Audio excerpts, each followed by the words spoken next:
মুজিব 1973 এই কিসিমের একটা নির্বাচন করে গাড্ডায় পড়েছিল। হাসিনা নির্বাচন না দিয়া এরকম কিসিমের নির্বাচন করে গাড্ডায় পড়েছিল। আবারও বাংলাদেশে এই কাজ করা লাগলো। এই কালি গা থেকে যাবে না বিএনপি এবং যারা ইঞ্জিনিয়ারিং করছে তাদের কাফারা দিতে হবে। এই জন্য যে জামাত এনসিপি তো কম ভোট পায় নাই। হিসাব করে দেখেন পার্সেন্টেজে এই লোকগুলোর উপেক্ষা করবেন কিভাবে? মানুষের মধ্যে একটাই প্রশ্ন ভাই, অনেকের সাথেই কথা বলছি, যারা বিএনপি করে, বিএনপির জন্য পাগল ভাই, তাদের মনেও প্রশ্ন, জুলাইটাকে কেন মাইনা নিতেছে না, জুলাই নিয়ে কেন এত বিতর্ক? মানুষের ভিতরে তো ক্ষোভ জন্ম নিচ্ছে, আর মানুষের ভিতরে ক্ষোভ যদি জন্ম নেয়, সেটা যদি বিস্ফোরণ ঘটে, সেটাই হয়ে যায় 5ই আগস্ট। এই লোক ক্ষমতার জন্য প্রধানমন্ত্রী শেখ হাসিনার পা ছুঁয়ে সালাম পর্যন্ত করতেন এবং এটা নিয়ে খুব গর্ব করতেন যে প্রধানমন্ত্রীর পা ছুঁয়ে আমি সালাম করতাম। এবং বাংলার ইতিহাসে ক্ষমতার লোভে একজন সমবয়সী নারীর পা ছুঁয়ে সালাম করা এবং এটা নিয়ে গর্ব করা, এরকম একজন লোককে রাষ্ট্রপতি হিসেবে পাওয়া কিন্তু আমাদের জন্য অত্যন্ত বেদনার। প্রধানমন্ত্রী তারেক রহমানের প্রতি আমার পরামর্শ, আপনি এই চুপ্পুকে বিশ্বাস করবেন না, কখনোই বিশ্বাস করবেন না। এই চুপ্পু যে ইন্টারভিউ দিয়েছে সেখানে আপনার বসে প্রশংসা করেছে, সেখানে আপনাকে খুব কোর্ডিয়াল বলেছে, আন্তরিক বলেছে, কিন্তু আপনি বিশ্বাস করবেন না। কারণ ধনুকের ছিলা যত বাঁকা হয় ততই ধনুক সামনের দিকে যায়। গত 12 ফেব্রুয়ারির মেটিকুলাস ডিজাইন নির্বাচনের সব রহস্য ধীরে ধীরে সামনে আসছে, স্পষ্ট হচ্ছে। এবার কি ঘটেছে দর্শক দেখেন, আমার মনে হয় রাজনীতিতে এটা কায়েম হচ্ছে, প্রতিষ্ঠিত হচ্ছে যে 12 ফেব্রুয়ারি নির্বাচন ছিল একটা মেটিকুলাস ডিজাইন নির্বাচন। এটা কোনো ফ্রি ফেয়ার নির্বাচন ছিল না, অতি সূক্ষ্ম এবং ভয়ানক ইলেকশন ইঞ্জিনিয়ারিং হয়েছে। কারণ আমরা দেখেছি যে সারা দেশে জামাত জোয়ার, বিএনপি খুঁজে পাওয়া যায় না, সেই বিএনপি জিতে গেছে। গণভোটে প্রায় 70% লোক গণভোটের পক্ষে হাঁ দিয়েছে, রায় দিয়েছে। সুতরাং এই গণভোটকে অস্বীকার করা মানেই হলো জুলাই আন্দোলনকে অস্বীকার করা, এবং জুলাই আন্দোলনকে যারা অস্বীকার করবে তারা অ্যাকশনসে এটা বাংলাদেশের জনগণের সাথে প্রতারণার সামিল। জুলাই বিপ্লব নিয়ে কেউ যদি তামাশা করে তাহলে তাদেরও পরিণতি, আগের যারা এই হত্যাকাণ্ডের সাথে জড়িত তাদের যে পরিণতি হয়েছে, এখন যারা জুলাই বিপ্লব নিয়ে যারা তামাশা করবে বা অন্য কিছু চিন্তা করবে তাদেরও পরিণতি একই লাইনে যাবে। আমরা তোমাদেরকে বারবার বলছি, শতবার বলছি, হাজারবার বলছি, কান চুলকায়, যদি কারো কান চুলকায় কটন বাটা ছড়ে দিয়ে চুলকাও। কটন বাট দিয়ে না হলে শলাকা আছে গাছের মধ্যে, গাছের থেকে শলাকা ছিঁড়ে ছিঁড়ে দিয়ে কান চুলকাও। বাঘের লেজ দিয়ে কান চুলকাবার চেষ্টা করো না। কি হচ্ছে আসলে দেশের মধ্যে? সরকারের ভিতরে কি আরেক সরকার দেশ পরিচালনা করছে? সেনাবাহিনীর বিভিন্ন পর্যায়ে রদবদল, প্রসিকিউটর তাজুল ইসলামকে বাদ দিয়ে দেওয়া, ঢাকা বিশ্ববিদ্যালয় থেকে বিসি পদত্যাগ করা, সবকিছু মিলে কেমন জানি একটু অন্ধকার অন্ধকার আমি দেখছি। আপনি কি দেখছেন? আলো দেখছেন নাকি অন্ধকার দেখছেন? পৃথিবীর সমস্ত সম্পদের বিনিময়ে আমার প্রসিকিউশন টিমকে কেউ কিনতে পারবে না। আওয়ামী লীগ দূরের কথা, 14 গোষ্ঠীর ক্ষমতা হবে না আমাদের প্রসিকিউশন টিমকে টাকা দিয়ে কিনবে, সম্পদ দিয়ে কিনবে, প্রলোভন দিয়ে কিনবে, অথবা ভয়ভীতি দেখিয়ে বিরত রাখবে। ইনশাল্লাহ এমন শক্তি পৃথিবীতে কেউ দেখাতে পারবে না। আসসালামু আলাইকুম রহমতুল্লাহ। আজকের গুরুত্বপূর্ণ সংবাদে আপনাদের স্বাগত। ভিডিও শুরুতেই বুঝতে পেরেছেন আজকের বিষয়টি অত্যন্ত গুরুত্বপূর্ণ ও সময়োপযোগী, তাই অনুরোধ থাকবে ভিডিওটি না টেনে শুরু থেকে শেষ পর্যন্ত মনোযোগ সহকারে দেখবেন। যারা এখন আমাদের চ্যানেলটি সাবস্ক্রাইব করেননি তারা চ্যানেলটি সাবস্ক্রাইব করে পাশে থাকা বেল আইকনটি অন করে রাখুন, যেন সবার আগে সর্বশেষ ও নির্ভরযোগ্য সংবাদ পেয়ে যান। যারা ইতিমধ্যে আমাদের চ্যানেলটি সাবস্ক্রাইব করেছেন তাদেরকে অসংখ্য ধন্যবাদ। দর্শক চলুন কথা না বাড়িয়ে ভিডিওটি একটি লাইক দিয়ে ভিডিওর মূল বিস্তারিত অংশ দেখে আসি। আসসালামু আলাইকুম। একটু অতীতে যাই চলেন। 5ই আগস্টে শেখ হাসিনা চলে যাওয়ার পর ওনার পদত্যাগ পত্র নিয়ে অনেক রকম কথা হয়েছে, কিন্তু আমাদের মহামান্য রাষ্ট্রপতি কিন্তু বলছিল যে আমার কাছে পদত্যাগ পত্র দিয়ে গেছে। আবার একটা ইন্টারভিউতে বলছিল যে আমি জানি না, আরো কিছু কথা উনি বলছিল। কিন্তু ওই ইন্টারভিউতে, এটা ছিল বোধহয় মানব জমিনের ইন্টারভিউ, ওই ইন্টারভিউতে উনি বলছিল যে কি কারণে যেন শেখ হাসিনা ওনাকে পছন্দ করতো না, উনি যোগাযোগ করতে চাইলে যোগাযোগ করতো না, উনি সালাম দিলে নিত না, মানে ওনাকে দূরে ঠেলে দিছে শেখ হাসিনা, এরকম একটা কথা বলছে।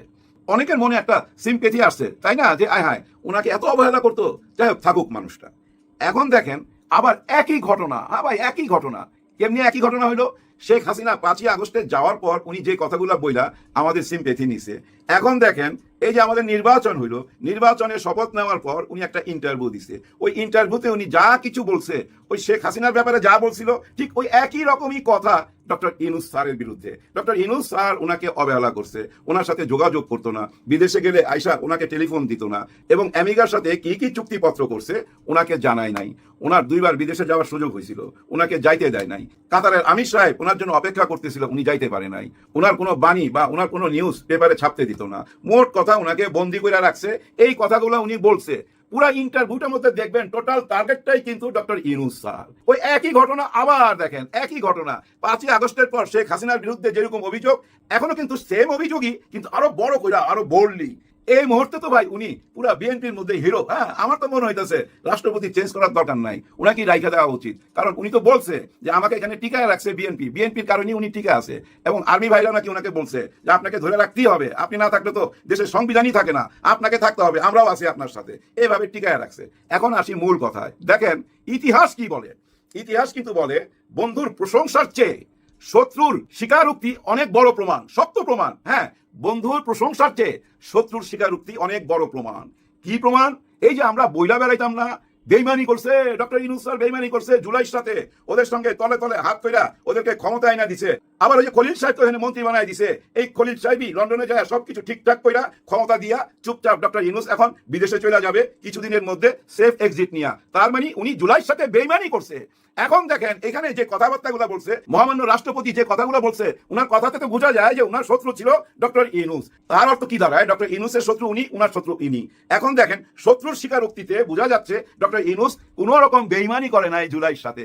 উনি জুলাইকে বুকে ধারণ করে, তো উনি বহুবার বলছে এই জুলাইয়ের কথা, উনি বেইমানি করতে পারে না। উনার সমস্ত মেধা দিয়া উনি একটা জিনিস তৈরি করছিল, সেটা একটা কাঠামো, হ্যাঁ না ভোটের মধ্যে। ওই হ্যাঁ না ভোটটা তো হইলো না, গণভোটটা তো কেউ মাইনা নিল না, তাই না?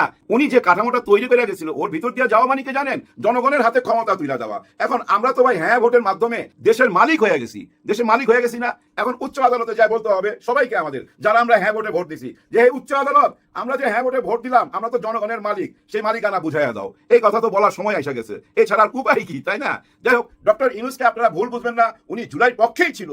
উনি তো বলছেই ছাত্ররা আমাকে এখানে আইনা বসাইছে, ওদের ডাকেই আমি ফ্রান্স থেকে আসছি। আর আসার পর ওনার মেধা দিয়া যেটুক পারছে ওইটুক কইরা গেছে, আমাদেরকে ভোটের মাধ্যমে বুঝাই দিয়ে গেছে। আমরা আদায় করতে না পারলে আমরা প্রজা হয়ে গেলাম, প্রজা ছিলাম প্রজাই রয়ে গেলাম। রাজা মাইনা না নিলে প্রজা কি করতে পারে, তাই না? একটা চরম সত্যি কথা, মাইনা নিতে হবে তো, যে ওনারা এখন এই মুহূর্তে ক্ষমতায়, ওনারা যা ইচ্ছা তাই তো করতে পারে। আমাদের দাবি দাওয়া মাইনা না নিলে আপনি কি করতে পারবেন? যাই হোক, ওনাদের ক্ষমতা ওনারা উপভোগ করুক। দেখেন একটা কথা তো সত্যি যে ওনারা এই মুহূর্তে ক্ষমতায়, যারা ক্ষমতায় যাবে তারা তাদের মতো করে দেশটাকে সাজাবে, সাজাক। আমরা চাই সুন্দরভাবে সাজায়া দেশটাকে সুন্দরভাবে পরিচালনা করুক। যার জন্য দেখেন ওনাদের সেট আপ অলরেডি হয়ে যাচ্ছে, চারিদিকে চেঞ্জ আরম্ভ হয়েছে, বদলি আরম্ভ হয়ে গেছে। সবচেয়ে বড় কথা কি জানেন? একটু কষ্ট লাগছে, তারপরে মাইনা নিতে বাধ্য হয়েছি চিফ প্রসিকিউটর তাজুল সাহেবের ব্যাপারটা। আরে এই জায়গাটায় কেউ আসতে চায় নাই। আসিফ নজরুল সাহেব বারবার আবেদন করতেছিল আপনারা কেউ আসেন, কেউ আসেন, কেউ আগে আসতে চায় নাই। কারণ আওয়ামী লীগের বিচার করতে হবে, শেখ হাসিনার বিচার করতে হবে, ভয় কেউ আগে আসে নাই। তখন কিন্তু আমাদের তাজুল সাহেব আগে আসছিল। যখন তোমার কেউ ছিল না তখন ছিলাম আমি, এখন তোমার সব হয়েছে, পর হয়েছি আমি। আজকে থেকে উনি পর হয়ে গেলেন, উনি আর ওই আসনে থাকতে পারলেন না। নতুন চিফ প্রসিকিউটর আসছে মনিরুল ইসলাম সাহেব, ওনার কিছু কথা আমি শুনছি, আমার ভালো লাগছে। এই জন্য ভালো লাগছে উনি স্পষ্টভাবে বলছে যেভাবে আন্তর্জাতিক ট্রাইব্যুনালের কার্যক্রম চলতেছিল ঠিক ওইভাবেই চলবে। হ্যাঁ, কোন রকম কোনো কিছু হস্তক্ষেপ হবে না। একটা জিনিস তো মানতে হবে ভাই, হাকিম নড়ে, হুকুম নড়ে না। যেটা হুকুম হয়ে গেছে সেটা তো হয়ে গেছে, হাকিম চেঞ্জ হইতে পারে। এখন হাকিম চেঞ্জ হইতেছে, অসুবিধা না ভাই, যার যার মতো করে সাজায় নিতে দেন, এটা দরকার আছে ভাই। কেন বিশ্বাস করবেন? ধরেন জামাত ইসলাম বা 11 দল যদি আসতো, ওনারা সেট করে নিত না ওনাদের মতো। কিন্তু কথা হচ্ছে একটা জায়গায়, সেটা কি জানেন? পুলিশ প্রশাসন, আমাদের র্যাব ভাই, আর্মি ভাই, এই জায়গাটায় এইখানে কেউ হাত দিয়েন না প্লিজ, ওনাদেরকে আইনের গতিতে চলতে দেন। একটু আগে একটা ব্যাপার দেখে খুব কষ্ট পাইলাম এবং ভয়ও পাইছি ভাই। কি জানেন? এক লোক ধমক দিছিল ওসি সাহেবকে, আপনারা এর মধ্যে যাই না গেছেন হয়তো। উনি হুমকি দিছিল যে আমারে ট্যাক্স দিয়া এখানে থাকতে হবে, আরো অনেক রকম গালাগালি। কিন্তু ওনাকে অ্যারেস্ট করে নিয়ে যাওয়ার পর আদালত থেকে জামিন পাওয়া গেছে। এখন দেখেন একজন ওসিকে গালাগালি কইরা জামিন পাওয়া যায়। এখন আপনি আর আমি কি দুইটা রাস্তায় যদি ভাই থাপ্পড় দিয়ে দেয় কি করতে পারবেন? আপনি জেলে দিবেন, জামিন হয়ে যাবে। এই ব্যাপারটা কেমন যেন একটা মনের ভিতরে কামড় দিছে ভাই। হায় হায়, একজন ওসি তার বিচার পাইলো না, গালি হজম করতে হইলো তাকে। তার মানে কি আইন কি আইনের গতিতে চলছে না কারো ইশারায় চলতেছে? কেউ কি আইনের ড্রাইভিং সিটে বসে গেল? এরকম প্রশ্ন আসে না? এইটা যদি হয় সর্বনাশ হয়ে যাবে, এইটা হইতে দেওয়া যাবে না। দেখেন ঈদের পরে হয়তো অনেক রকম আন্দোলন হবে, যেটা বোঝা যাচ্ছে। কারণ কি জানেন? ওই গণভোট, এই গণভোটটা তো ভাই হঠাৎ করে আসে নাই। ডক্টর ইউনূস স্যার তিনটা ব্যাপারে তো বারবার বলতেছিল, তাই না? যে বিচার করুম এবং সংস্কার করুম এবং নির্বাচন দেবো। নির্বাচন দিল, সংস্কারটা যে করলো ওই পুরা সংস্কারটাকে নিয়ে আসলো হ্যাঁ না ভোটের মধ্যে। এখন আমরা হ্যাঁ ভোট দিছি 4,80,00,000 মানুষ, 2,25,00,000 মানুষ না ভোটে ভোট দিছে। তার মানে আমরা ডবল সংখ্যক মানুষ হ্যাঁ ভোট চাই। ডক্টর ইউনূস স্যার যে সংস্কারটা করলো, পুরা সংস্কারটা তো আটকে গেল ওই হ্যাঁ ভোটের মধ্যে। আমাদের ওই হ্যাঁ ভোট কি হবে? কে উত্তর দিবে? একমাত্র উত্তর দিতে পারে উচ্চ আদালত। হ্যাঁ ভাই, উচ্চ আদালতের কাছে যায় বিচার চাইতে হবে যে আমাদের হ্যাঁ ভোটের কি হবে। এই সব কিছুর জবাব খুঁজে পাবো কবে জানেন? ঈদের পর, ঈদের 1 সপ্তাহ পর থেকে এইসব জবাব আসতে থাকবে। এখন অনেক কিছুই ঘটবে, কোনো কিছুর জবাব পাবেন না, কারণ সংযমের মাস, রোজার মাস। দেশের চারিদিকে তাকান, আইন কানুন দেখেন কি অবস্থা, মুখে আনতে চাই না। আমার যেটা মনে হয় কি জানেন, এই যে চেঞ্জ হইতেছে সব জায়গায় করুক, কিন্তু সবচেয়ে বেশি জোর দেওয়া উচিত কোথায় জানেন? ওই যে একই কথা আবার বলতে হয়, চাঁদাবাজির দিকে, চাঁদাবাজির দিকে, লুটপাটের দিকে। চারিদিকে বাইরে গেছে ভাই, চরম ভাবে বাইরে গেছে। তো গতকাল কি বলছি না, ঈদ সামনে, থামাইতে পারবেন না, কিন্তু এখনই থামাইতে হবে। এখন যদি না থামান, পরোয়ার থামাইতে পারবেন না, কারণ এর মধ্যে মানুষের অবিশ্বাস চলে আসবে। মানুষের ভিতরে যদি একবার ঘৃণা চলে আসে, তাহলে মানুষের নজর থেকে পড়ে যাবেন। আর ওই দীর্ঘশ্বাসটাই একটা টাইমে না বাতাস বিষাক্ত করে দিতে পারে, নিঃশ্বাস নিতে কষ্ট হবে। ওই যে কাদানি গ্যাস মারলে যেমন নিঃশ্বাস নিতে কষ্ট হয়, ঠিক অভিশাপও কিন্তু নিঃশ্বাস নিতে কষ্ট হবে। বাতাস ভারী হয়ে আসতেছে, মানুষের কষ্ট বাড়তেছে, মানুষের ভিতরে খালি বারবার প্রশ্ন জাগতেছে, হায় আবার নাকি আমরা চলে গেলাম ওইদিকে, মানে আবার ওদের আধিপত্য কি দেশে বাড়তেছে, এরকম প্রশ্ন দেখা দিতেছে বর্তমানের কার্যকলাপে। মানুষের মধ্যে একটাই প্রশ্ন ভাই, অনেকের সাথেই কথা বলছি, যারা বিএনপি করে, বিএনপির জন্য পাগল ভাই, তাদের মনেও প্রশ্ন, জুলাইটাকে কেন মাইনা নিতেছে না, জুলাই নিয়ে কেন এত বিতর্ক? মানুষের ভিতরে তো ক্ষোভ জন্ম নিচ্ছে, আর মানুষের ভিতরে ক্ষোভ যদি জন্ম নেয়, সেটা যদি বিস্ফোরণ ঘটে, সেটাই হয়ে যায় 5ই আগস্ট 2024। হ্যাঁ 2024-এর সেই ভিডিওগুলা ভাই আবার সবাই সামনে আনা উচিত। আমার মনে হয় যে জাদুঘর বানাইছে একটা, এটা কেন ওপেন করে দেওয়া হচ্ছে না? সবার জন্য ওপেন করে দেন, মানুষ দেখতে দেন, মানুষকে দেখতে দেন। বিদায় নেওয়ার আগে শুধু এইটুকুই বলবো, জুলাইটাকে অস্বীকার যায় দেশের মানুষকে আর 2 ভাগে ভাগ করেন না। হ্যাঁ 2 ভাগে ভাগ করেন না।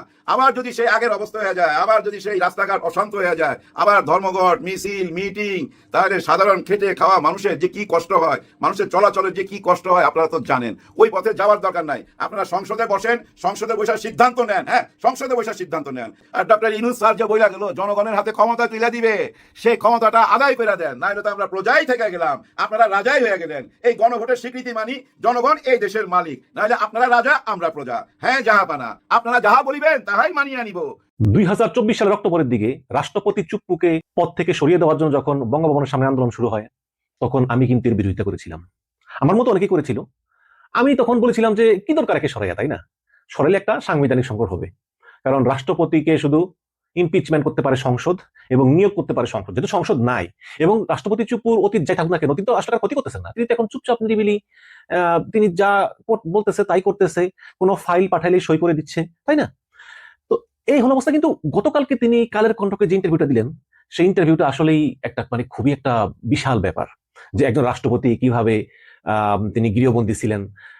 এখন দেখুন ডক্টর ইউনূস তিনি রাষ্ট্রপতির প্রতি সঠিক ব্যবহার করেছেন কিনা, এটা নিয়ে একটা ডিবেট হতেই পারে। হ্যাঁ, কিন্তু ডক্টর ইউনূসের তো একটা যুক্তি আছে, কারণ যেই ফ্যাসিস্ট সরকার 1,500 মানুষের খুন করে পালিয়ে গিয়েছে, হ্যাঁ, সেই ফ্যাসিস্ট সরকারের চরম অনুগত একজন প্রভু ভক্ত, কুরের মতো চরম অনুগত একজন রাষ্ট্রপতি, তাকে গণ অভ্যুত্থানের মাধ্যমে গঠিত একটা সরকার কতটুকু বিশ্বাস করতে পারে?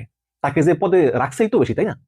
কিন্তু তারপরেও তিনি অনেক অভিযোগ এনেছেন যে তাকে গৃহবন্দী করা হয়েছে। এতদিন তো আর নাই, এখন যেহেতু ইউনূস চলে গিয়েছে, ইউনূসের কোনো ক্ষমতা নাই, কাজেই তিনি মারাত্মক সব অভিযোগ আনলেন। তাকে গৃহবন্দী করা হয়েছে, তাকে ফোন ধরতে দেয় নাই, তার প্রেস সেক্রেটারিদেরকে সরিয়ে নেওয়া হয়েছে, তাকে চেষ্টা করেছিল সরানোর জন্য, কিন্তু পারেন নাই। কেন পারেন নাই? শুধু তারেক রহমানের কারণে এবং সেনাবাহিনীর 3 বাহিনীর প্রধানের কারণে।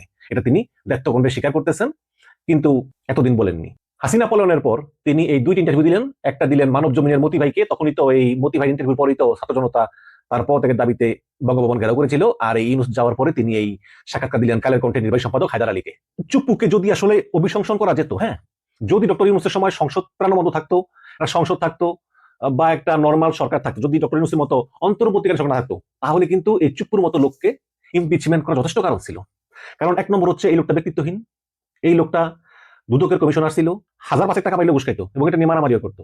দ্বিতীয়ত এই লোক ইসলামী ব্যাংকের পরিচালনা পর্ষদে ছিলেন এস আলমের প্রতিনিধি হয়ে। হ্যাঁ, তৃতীয়ত এই লোক বিদেশি নাগরিক, তিনি আরব আমিরাতের নাগরিক, যেটা প্রমাণিত।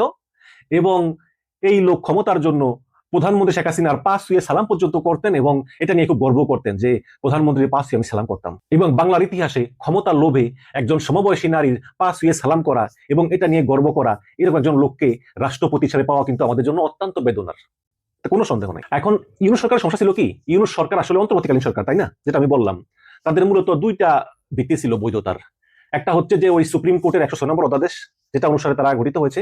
আর দ্বিতীয় হচ্ছে রাষ্ট্রপতির কাছ থেকে যে শপথটা গ্রহণ করেছে। হ্যাঁ, এখন এই সরকারের সংসদ নাই, কিচ্ছু নাই, তো এই সরকার করে কি?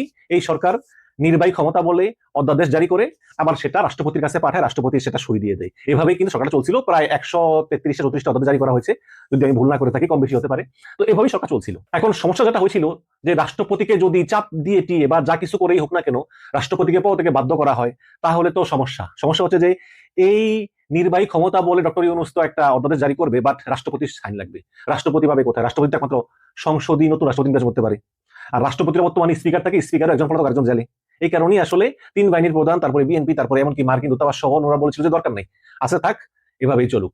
এই কারণে আসলে চুপ্পুকে সরিয়ে দেওয়ার জন্য চাপটা অতটা ফলপ্রসূ হয়নি, যেটা চুপ্পু কিন্তু ইন্টারভিউতে বলেছেন। এবং আমি মনে করি সেই সময় বিএনপি দূতাবাস সঠিক পদক্ষেপ নিয়েছেন, কারণ তখন যদি চুপ্পুকে বাদ দেওয়া হতো তখন দেশে যে অস্থিরতা হতো, এই অস্থিরতা একটা সাংবিধানিক সংকট তৈরি হতো, এবং এই সাংবিধানিক সংকট তৈরি হওয়ার ফলে নির্বাচনটা অনিশ্চয়তার ভিতরে পড়তো, এবং একটা নির্বাচিত সরকার যে প্রত্যাশা আমাদের ছিল, যেমন একটা সুষ্ঠু ভোটে, মোটামুটি সুষ্ঠু ভোটে বিএনপি ক্ষমতায় আসছে, এটা হয়তো না হতে পারতো, তাই না?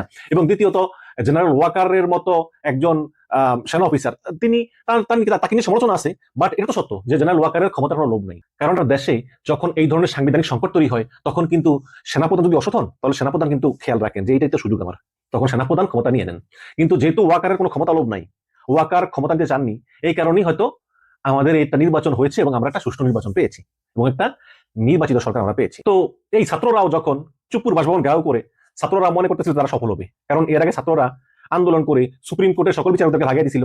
তখন ছাত্ররা মনে করছিল যে এই যে মানব জমিনের মতিকে একটা ইন্টারভিউ দিল, এই সুযোগ আমরা আসলে ঘেরাও করে ফেলি, কিন্তু শেষ পর্যন্ত আসলে বিভিন্ন চাপের কারণে ছাত্ররা সফল হয়নি, এবং ছাত্রদের যে অতি আত্মবিশ্বাস, এই অতি আত্মবিশ্বাসটা কিন্তু ধাক্কা খায় এই রাষ্ট্রপতি চুপ্পুকে সরাইতে গিয়ে, যখন তারা ব্যর্থ হয়। কিন্তু শেষ পর্যন্ত বিএনপি এবং সেনাবাহিনীর কারণে চুপ্পু টিকে গেলেও কিন্তু ডক্টর ইউনূস চুপ্পুকে ভালো চোখে দেখতেন না, এবং পুরো ইউনূস সরকারই কিন্তু চুপ্পুকে পছন্দ করতেন না। কিন্তু অধ্যাদেশগুলোতে রাষ্ট্রপতির সাইন প্রয়োজন হয়, এজন্য এগুলো বঙ্গভবনে পাঠানো ছাড়া ডক্টর ইউনূসের কোনো উপায় ছিল না। এবং সেই পদ্মা সেতু যে বিশ্ব ব্যাংকের যে ঋণ কেলেঙ্কারি, হ্যাঁ, শেখ হাসিনার আমলে 2012 সালে সেই ঋণ কেলেঙ্কারিতে শেখ হাসিনার যে কিচ্ছা কাহিনী, যে ডক্টর ইউনূস কমপ্লেন করেছে যে পদ্মা সেতুতে কেলেঙ্কারি হচ্ছে, এই কারণে বিশ্ব ব্যাংক লোন দেওয়া বন্ধ করে দিয়েছে, এই যত সব এসে কাহিনী এগুলির কিন্তু অন্যতম স্ক্রিপ্ট রাইটার, অন্যতম কারিগর হচ্ছে এই রাষ্ট্রপতি চুপ্পু। এটা কি ডক্টর ইউনূস জানে না? জানে তো। যেখানে ডক্টর ইউনূসের বিশ্ব ব্যাংকের লোনের সঙ্গে কোনো সম্পৃক্ততা নাই, সেখানে শেখ হাসিনার এই মিথ্যা বানোয়াট কথাবার্তার এগুলোর অন্যতম কিন্তু স্ক্রিপ্ট রাইটার হচ্ছে এই চুপ্পু। এবং ডক্টর ইউনূস এগুলো জানে বলেই কিন্তু ইউনূস চুপ্পুর সঙ্গে কোনো কোঅপারেশন করেনি এবং কোনো কথাও বলেনি, এবং যতবার বিদেশে গিয়েছেন কোনোবার তিনি এসে দেখা করেননি, কথা বলেননি, কৈফিয়ত তো দেননি, কোনো সম্পর্ক তিনি রাখেননি। এখন এটা ঠিক হয়েছে কি না হয়েছে এটা নিয়ে বিতর্ক হতে পারে, যে সংবিধানে রাষ্ট্রপতিকে অবহিত করতে হবে, বাট ইউনূস করেনি, এটা নিয়ে বিতর্ক হতে পারে। এবং আপনার সেই সময় এই চুপ্পু ডক্টর ইউনূসের বিরুদ্ধে নিষেধাজ্ঞা করতেন, যে দেখো ইউনূস এত বড় একজন নোবেল বিজয়ী হয়ে তিনি এই কাজটা কিভাবে করলেন, এরকম নিষেধাজ্ঞা করতেন। এবং এই নিষেধাজ্ঞার পুরস্কার হিসাবেই দুদকের কমিশনার থেকে ইসলামী ব্যাংকের পরিচালনা পর্ষদ, সেখান থেকে সরাসরি রাষ্ট্রপতি। প্রধানমন্ত্রী তারেক রহমানের প্রতি আমার পরামর্শ, আপনি এই চুপ্পুকে বিশ্বাস করবেন না, কখনোই বিশ্বাস করবেন না। এই চুপ্পু যে ইন্টারভিউ দিয়েছে সেখানে আপনার বসে প্রশংসা করেছে, সেখানে আপনাকে খুব কোর্ডিয়াল বলেছে, আন্তরিক বলেছে, কিন্তু আপনি বিশ্বাস করবেন না, কারণ ধনুকের ছিলে যত বাঁকা হয় ততই ধনুক সামনের দিকে যায়। আপনি একটি নির্বাচিত প্রধানমন্ত্রী, আপনার সংসদ আছে, আপনার অন্যান্য সব সেটআপ আছে, যেটা গণতান্ত্রিক সরকার থাকে, যেটা থাকে নির্বাচিত সরকারে, যেটা ইউনূসের ছিল না। সুতরাং আপনার উচিত হবে এই চুপ্পুকে বিশ্বাস না করা। আপনার উচিত হবে প্রথম যেদিন সংসদ বসবে সেদিনই আপনি এই সংসদে চুপ্পুকে ইমপিচমেন্ট করে সরিয়ে দিয়ে আপনার দলের ভিতরেই হোক বা যেখান থেকেই হোক নতুন একজন রাষ্ট্রপতি নিয়োগ করা, যাকে পরিপূর্ণভাবে বিশ্বাস করা যায়। কারণ এই চুপ্পু স্টিল ফ্যাসিবাদের দোসর, সে কখনোই ভালো হবে না। সুতরাং আমরা আশা করব যে সংসদের প্রথম অধিবেশনেই হয় আপনি চুপ্পুকে চাপ দিয়ে পদত্যাগ করতে বাধ্য করবেন, অথবা আপনি আপনার নির্বাচিত এমপিদের মাধ্যমে ইমপিচমেন্ট করে চুপ্পুকে সরিয়ে দিবেন তার পদ থেকে। কারণ যেই লোক ইউনূস চলে যাওয়ার পর ইউনূসের সমালোচনা করতে পারে, সেই লোক একদিন আপনারা সমালোচনা করতে পারবে। গত 12 ফেব্রুয়ারির মেটিকুলাস ডিজাইন নির্বাচনের সব রহস্য ধীরে ধীরে সামনে আসছে, স্পষ্ট হচ্ছে। এবার কি ঘটেছে দর্শক দেখেন, আমার মনে হয় রাজনীতিতে এটা কায়েম হচ্ছে, প্রতিষ্ঠিত হচ্ছে যে 12 ফেব্রুয়ারি নির্বাচন ছিল একটা মেটিকুলাস ডিজাইন নির্বাচন, এটা কোনো ফ্রি ফেয়ার নির্বাচন ছিল না, অতি সূক্ষ্ম এবং ভয়ানক ইলেকশন ইঞ্জিনিয়ারিং হয়েছে। কারণ আমরা দেখেছি যে সারা দেশে জামাত জোয়ার, বিএনপি খুঁজে পাওয়া যায় না, সেই বিএনপি জিতে গেছে। এটা মেটিকুলাস ডিজাইন। দেখেন, প্রথম প্রমাণ তো রাতেই শুরু হয়েছে, যে হঠাৎ করে ফলাফল ঘোষণা বন্ধ করে দিয়েছে, এবং ফলাফল ঘোষণা আগেই মিডিয়াগুলো বিএনপি জিতে গেছে এটা প্রচার করা শুরু করেছে, এবং মিডিয়ার রিপোর্ট অনুযায়ী এদিকে ফলাফল কাটাছেড়া করে সাজানো হয়েছে। কিন্তু জামাতের তখন কিছু করার ছিল না। জামাতের পিছনে ডিপ স্টেট, সামনে মিডিয়া, ডানে আমেরিকা, বামে ভারত, একমাত্র নিচের মাটির নিচে চলে যাওয়া জামাতের অপশন ছিল, মেনে নিতে বাধ্য হয়েছে। তো দর্শক, এরপরে নির্বাচনের পর নাসিরউদ্দিন পাটোয়ারি, নাহিদ ইসলাম স্পষ্ট করে বলেছেন পাতানো নির্বাচন হয়েছিল। নাসিরউদ্দিন পাটোয়ারি বলেছেন প্রশাসন আমাদেরকে চুপ থাকতে বলেছিল যে জিতিয়ে দিবে, কিন্তু দেয়নি। নানান মহল থেকে জামাত ওই সংখ্যা প্রকাশ করেছে, জামাত অনেকগুলো অভিযোগ নিয়ে গেছে, রিকাউন্টিং এর কথা বলেছে, কিন্তু সেগুলো আমলে নিচ্ছে না। খুব তড়িঘড়ি করে গেজেট প্রকাশ করে দিয়েছে যাতে এটা নিয়ে কিছু করা না যায়। এই নির্বাচন কমিশন যে বিএনপি কমিশন কতটা সার্ভিস দিচ্ছে আমি জানি না, যে জামাত এনসিপি কেন এই কমিশন মেনে নিচ্ছিল শেষ পর্যন্ত।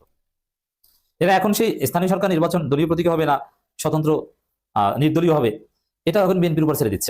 অথচ ইউনূস সরকার আইন করে গেছে যে স্থানীয় সরকার দলীয় প্রতীকার হতে পারবে না। বুঝতে পারছেন কতটা নোংরা দালাল এই ইসি, তড়িঘড়ি করে গেজেট প্রকাশ করে দিয়েছিল। এর মানে আসলে ইসি, ভারত, যুক্তরাষ্ট্র, ডিপ স্টেট, ইউনূস সরকারের একাংশ সবাই না থাকলেও সবার সহযোগিতায়, বেশি করে এগুলো কোঅর্ডিনেট করেছেন খলিলুর রহমান, যার মূল্য তিনি পেয়েছেন, সামনে পাবেন। আসিফ নজরুলের সামনে বলা যায় না, আসিফ নজরুল আগামী বিশ্ববিদ্যালয়ে ভিসিও বানিয়ে দেওয়া হতে পারে। আসিফ নজরুল বিতর্কিত, এখন বানালে একটু কেমন দেখেন, আসিফ নজরুল বড় পোস্ট পজিশন পাবেন, just wait and see. BNP সরকারের কাছ থেকে মূল্যায়ন পাবেন, অন্তর্বর্তীকালীন সরকারের আরো উপদেষ্টা পোস্ট পজিশন পাবেন, ইউনূসও মূল্যায়ন পাবেন, রাষ্ট্রপতিও বানানো হতে পারে ইউনূসকে। এভাবে মেটিকুলাস ডিজাইন এক নির্বাচন হয়েছে। দেখেন আওয়ামী লীগ তাহলে ভারতের সাথে ভারত বিএনপি একটা যৌথ আন্ডারস্ট্যান্ডিং হয়েছে। আওয়ামী লীগ যা বলে অনেক কিছু উপর, যদিও আওয়ামী লীগ বিএনপি সংঘাত অনিবার্য। যতই আওয়ামী লীগ ভোট দিক বিএনপিকে, মনে রাখবেন আওয়ামী লীগ বিএনপিকে ভোট দিয়েছে বিএনপির বিরুদ্ধে গণঅভ্যুত্থান ঘটানোর জন্য, বিএনপিকে রাজনীতি থেকে মাইনাস করার জন্য। বিএনপিকে মাইনাস করে তারপর আওয়ামী লীগ এসে বিরোধী দল হবে, ক্ষমতায় জামাত আসবে, এরকম প্ল্যানও আছে। কারণ সরাসরি এত তাড়াতাড়ি আওয়ামী লীগ ক্ষমতা আসলে খারাপ দেখায়। তো সেখানে জাতীয় পার্টি এবার দৃশ্যপটে এসেছে, পরিকল্পিতভাবে নির্বাচনে জাতীয় পার্টিকে হারিয়ে দেওয়া হয়েছে। দেখেন আপনি কত প্রমাণ চান যে এই নির্বাচন সাজানো ছিল? জাতীয় পার্টি বলছে পরিকল্পিতভাবে জাতীয় পার্টিকে হারিয়ে দেওয়া হয়েছে। বিএনপির পাপিয়া হারুনের স্ত্রী, হারুন মানে হারুন বড় বড় কথা বলে হেরে গেছে। সে পাপিয়া বলেছিলেন, একটা টক শোতে বলেছেন যে জামাতকে ৭৭ সিট দেয়া হয়েছে, এটা পায়নি। তার মানে এটাও একটা স্বীকারোক্তি যে নির্বাচন সাজানো পাতানো নির্বাচন হয়েছে। বিএনপি আর অনেক নেতা বলছে যে এনসিপি, এমনকি মির্জা আব্বাসও বলছেন যে এনসিপি এত ভোট পায় কিভাবে, তাদেরকে দেওয়া হয়েছে, এতগুলো সিট পাওয়ার কথা না, তাদেরকে এই সিট দেওয়া হয়েছে। তা আপনি যাই বলে শান্তি পান, যদি দেওয়া হয়, জামাতকেও যদি দেওয়া হয়, এনসিপিকেও যদি দেওয়া হয়, যা পাইনি, ওটাও তো মেটিকুলাস ডিজাইন নির্বাচন। অতএব এই নির্বাচন যে মেটিকুলাস ডিজাইন নির্বাচন, এটা সব পক্ষ থেকে কিন্তু স্বীকারোক্তি মিলছে। তো বিএনপির ছাত্রীরা বোঝে না যে এটা বলতে হয় না এখন, কারণ তাদের ক্ষমতাটাই যে তাহলে অবৈধ হয়ে যায়। একটা কারচুপি নির্বাচনের মাধ্যমে ক্ষমতা এসেছে, অথচ নির্বাচন মানে বৈধ এবং সুষ্ঠু নির্বাচন, অংশগ্রহণমূলক নির্বাচন, ফেয়ার ইলেকশন। ইলেকশনের সংজ্ঞা হচ্ছে ফেয়ার ইলেকশন, কারচুপির ইলেকশন কোন ইলেকশন না। তো জাতীয় পার্টি বলছে, বিএনপির একাংশ বলছে, জামাত বলছে, এনসিপি বলছে, সবাই তো বলছে, টিএবি বলছে। টিএবিও এই তড়িঘড়ি করে গেজেট প্রকাশ নিয়ে সন্দেহ প্রকাশ করেছে। অবজারভাররা কেউই ওরকম একদম ক্লিন সার্টিফিকেট দেননি। অতএব রহস্য কিন্তু সামনে আসছে। বিএনপিকে ভুগতে হবে এই কারচুপি নির্বাচন নিয়ে, বিএনপি খোটা শুনতে হবে। বিএনপি নৈতিক ভিত্তি অত দুর্বল থাকবে, আর অলরেডি তো সরকারই দুর্বল। দলিল যে অদৃশ্য শক্তির চাপে, অদৃশ্য শক্তি এই মন্ত্রী পরিষদ সাজিয়ে দেয়। যেমন ডক্টর খলিল পররাষ্ট্রমন্ত্রী হয়েছেন, এটা তারেক রহমানও জানার কথা না, কোন অদৃশ্য শক্তি তাকে এখানে বসিয়ে দিয়েছে। ওই যে নির্বাচনটা ছিল মেটিকুলাস ডিজাইন নির্বাচন। তো দর্শক, সদ্য সমাপ্ত ত্রয়োদশ জাতীয় সংসদ নির্বাচনে জাতীয় পার্টি এখন পরিকল্পিতভাবে পরাজিত করা হয়েছে। এরা পরাজিত পক্ষ নানান কিছু বলে, এটা আমরা জানি, কিন্তু তারপরও এগুলো তো বিজয়ীদের সাথেও মিলে যাচ্ছে। জাতীয় পার্টি যদি এই কথা বলতো তাহলে ডিফারেন্স ছিল, কিন্তু জামাত, এনসিপি থেকে শুরু করে সবাই কথা বলছে। জামাতের এনসিপির বিজয়ীদের কথা বলছে যে নির্বাচন সুষ্ঠু হয়নি, ফলাফল টেম্পারিং হয়েছে। এবং এটা তো আমরা স্পষ্ট দেখি যে কিভাবে তড়িঘড়ি করে গেজেট প্রকাশ করেছে নির্বাচন কমিশন। অতএব এই শঙ্কা অস্বীকার করার কোনো সুযোগ নেই। এতক্ষণ মনোযোগ সহকারে ভিডিওটি দেখার জন্য অসংখ্য ধন্যবাদ। ভিডিও সম্পর্কে কোনো মতামত থাকলে অবশ্যই কমেন্ট সেকশনে জানাবেন। যারা এখন আমাদের চ্যানেলটি সাবস্ক্রাইব করেননি তারা চ্যানেলটি সাবস্ক্রাইব করে পাশে থাকা বেল আইকনটি অন করে রাখুন, যেন সবার আগে সর্বশেষ সংবাদ পেয়ে যান। দর্শকবৃন্দ, সবাই ভালো থাকুন, সুস্থ থাকুন, আল্লাহ হাফেজ।